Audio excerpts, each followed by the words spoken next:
Assalamualaikum warahmatullahi wabarakatuh.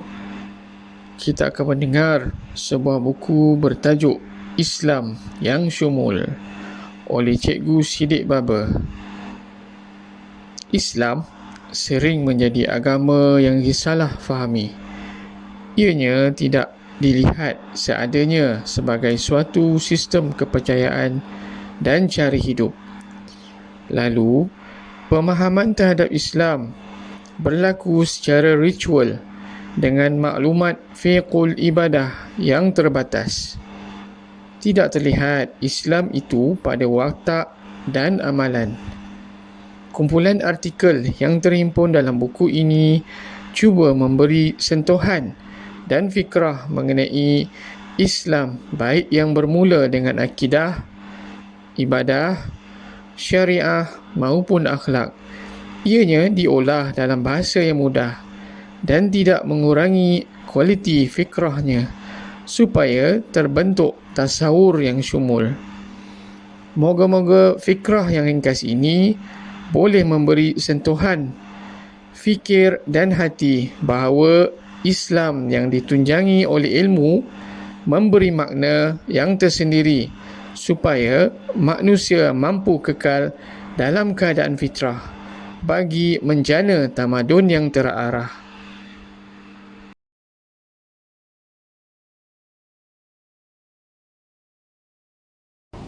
Rahmah dan nikmah Allah patut disyukuri. Rahmah dan nikmah Allah yang banyak adalah kurnia Allah kepada manusia. Rezeki yang kita terima, kesihatan yang kita ada, bakat dan kebolehan yang Allah beri, semuanya adalah rahmah dan nikmah yang tidak ternilai. Seekor ikan yang kita beli di pasar, apabila disiang dan digulai, bukan semua menjadi rezeki kita. Kita menjadi asbab ikan itu dibeli di pasar, dan apabila disiang, sisiknya, perut dan insangnya adalah rezeki haiwan. Dimasak ikan itu dan dimakan.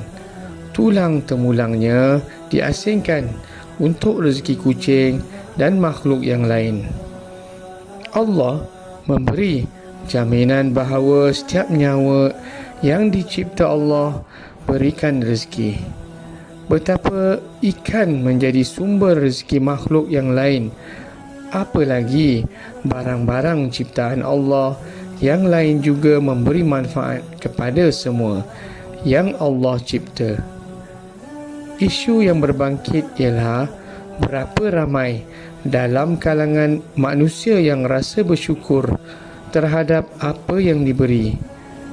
Orang-orang yang beriman dan bertakwa pasti merasakan kesyukuran itu lantaran dari rahmah dan nikmah Allah kehidupan terjadi.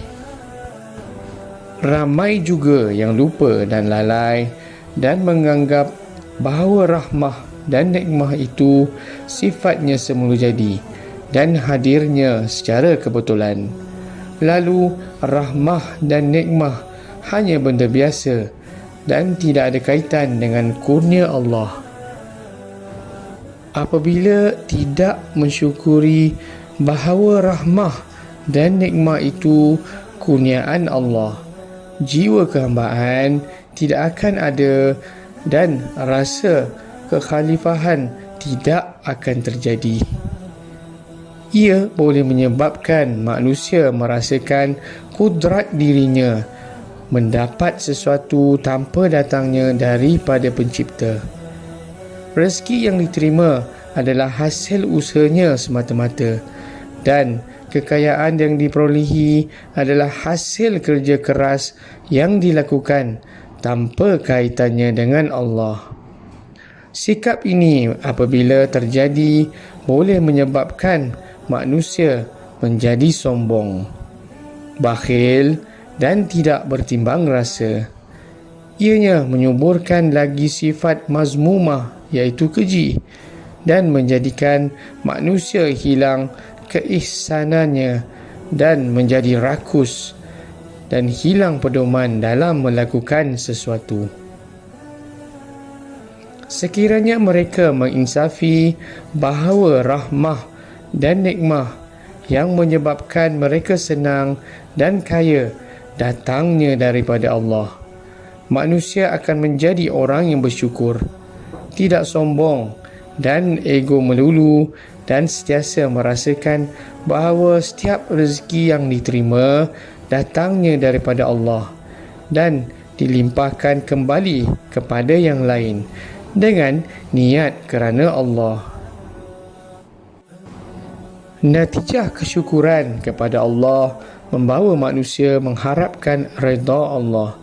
Redha Allah bermaksud apa saja yang kita terima jalannya halal dan thayyib dan diterima oleh Allah.